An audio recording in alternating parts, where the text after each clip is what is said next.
Lucas 15, del versículo 1 al versículo 7. Vamos a leer, dice: Se acercaban a Jesús todos los publicanos y pecadores para oírle, y los fariseos y los escribas murmuraban, diciendo: Este a los pecadores recibe y con ellos come. Entonces él les refirió esta parábola diciendo: ¿Qué hombre de vosotros, teniendo 100 ovejas, si pierde una de ellas, no deja las 99 en el desierto y va tras la que se perdió hasta encontrarla?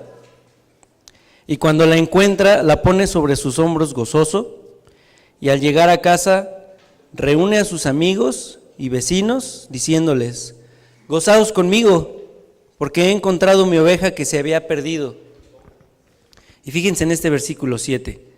Dice: Os digo que así habrá más gozo en el cielo por un pecador que se arrepiente que por 99 justos que no necesitan arrepentimiento. Si ven en sus Biblias, a partir de la parábola del capítulo 15, que es la parábola de la oveja perdida, empieza una, por así decirlo, como una sección de parábolas.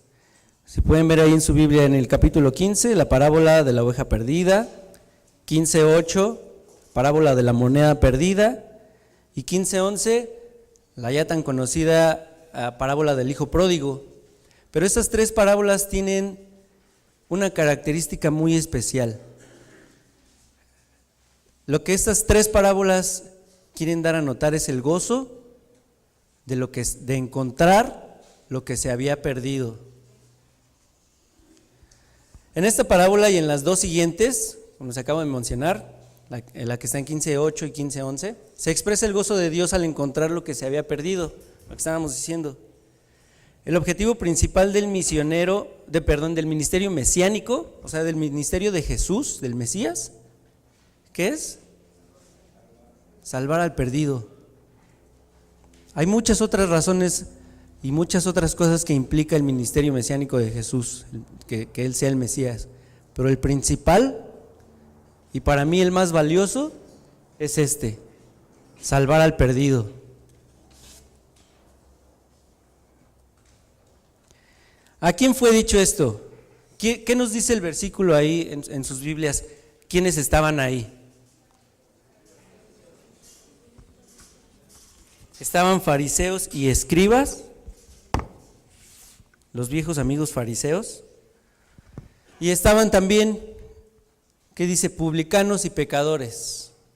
Debemos recordar que los fariseos eran gente que se sabían toda la ley. En la cultura judía es un deber que a los 11 años, 11, 12 años, la persona se sepa el Pentateuco de memoria, se sepa la ley.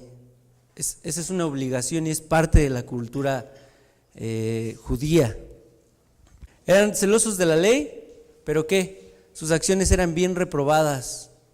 O sea, sabían hacer lo bueno, pero no lo hacían. Esos eran los fariseos. Los escribas y los fariseos se escandalizaban porque Jesús se asociaba con hombres y mujeres que los judíos consideraban pecadores. O sea, aparte de ser bien hipócritas, todavía juzgaban a Jesús porque se sentaba a comer con lo peor de la sociedad.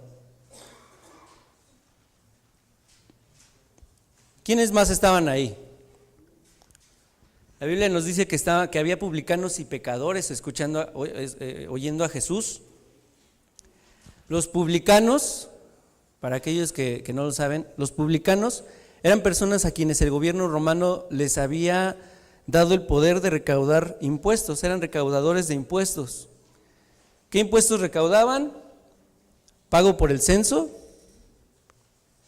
y el impuesto por las propiedades, por sus propiedades, entre otras cosas.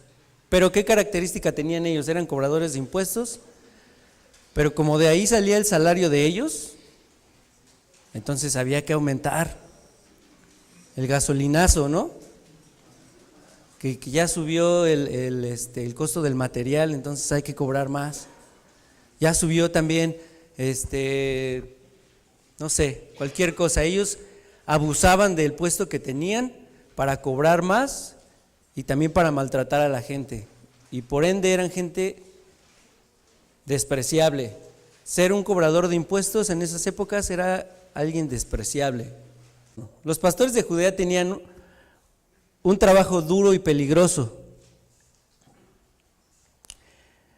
Judea, donde ellos estaban, toda la región de Judea, había poco pasto, el pasto era escaso, y donde estaban estaba rodeado de puros precipicios, el camino era angosto, estaba rodeado de precipicios, y eran precipicios que conectaban la cordillera con el desierto. Y algunas de las características de los pastores de esa época son estas. Un pastor era responsable de las ovejas, por ende. Si una oveja se perdía, el pastor tenía que ir a buscarla. No era así como que, pues ya se perdió la oveja, pues ya ni modo, ¿no? A ver si aparece. El pastor tenía que ir a buscarla y encontrarla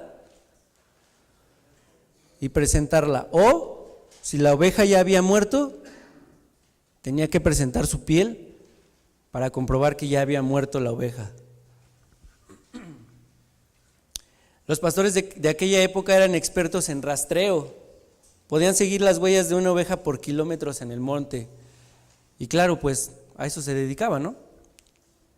No había pastor, este es un punto muy importante, no había pastor que no considerara arriesgar su vida por las ovejas.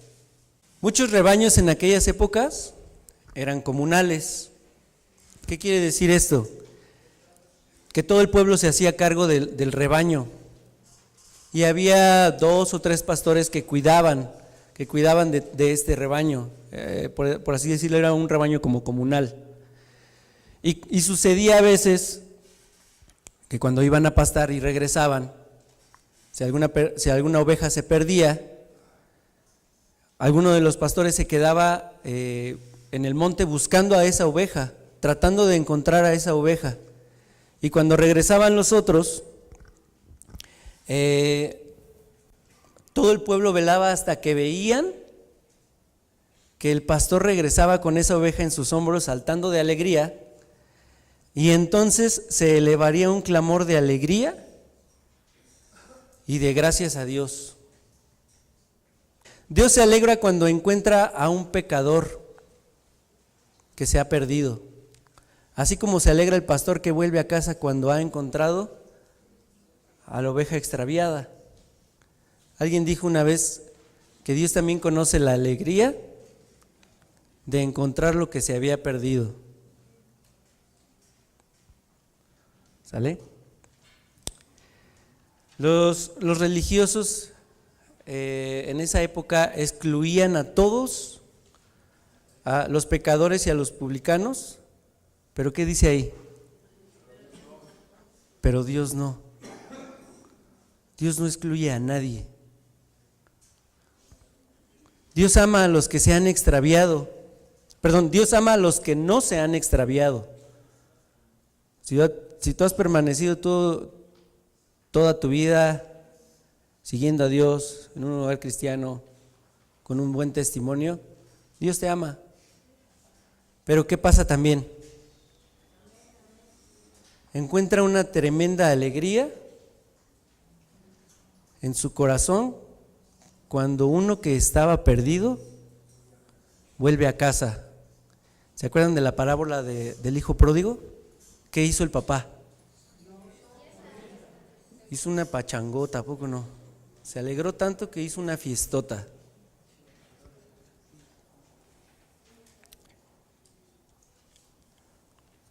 Jesús quiere comparar el estado de abatimiento que el pastor encuentra en la oveja con el estado en el que el pecado tiene a los hombres. Hermanos, qué padre es el pecado cuando se trata de satisfacer solamente a esta persona. Pero qué feo es ver cómo el pecado humilla a una persona también.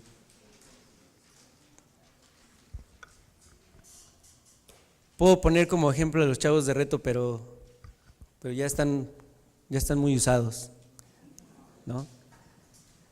¿Cuántos de los que salieron de reto pueden decir que las drogas nos hicieron cosquillitas? ¿Cuántos de los que salimos de reto pudieran decir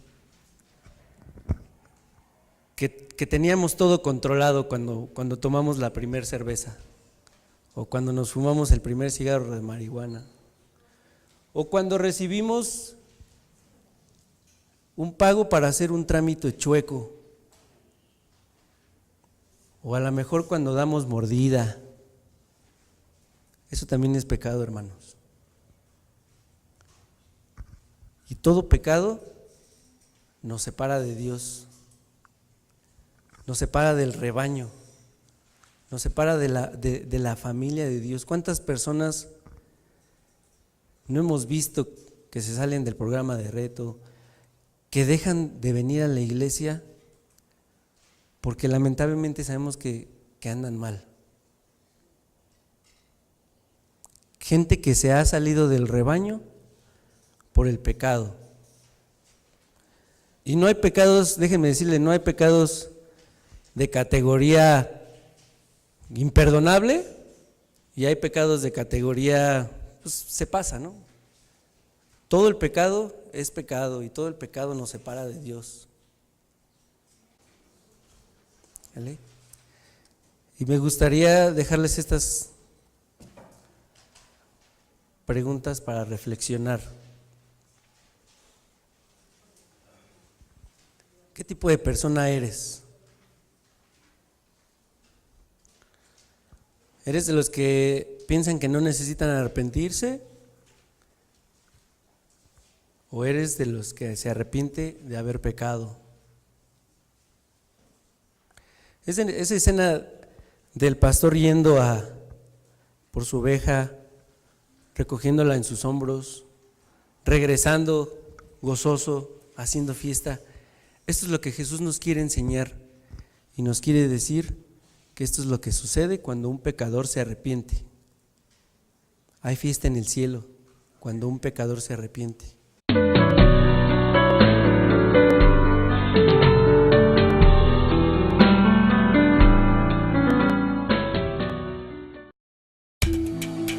En ocasiones pasamos por momentos que nos impiden vivir en plenitud. Atrévete a dar el primer paso. Nosotros te ayudamos. En Salud Mental Psicólogos te brindamos atención psicológica integral basada en principios bíblicos. Como cristianos estamos comprometidos para acompañarte, reconocer tus fortalezas y talentos para que vivas de victoria en victoria. Te esperamos en José Alvarado número 13, Despacho E, Colonia Roma Norte, o llámanos al 6650-1601. Salud Mental Psicólogos, caminando juntos.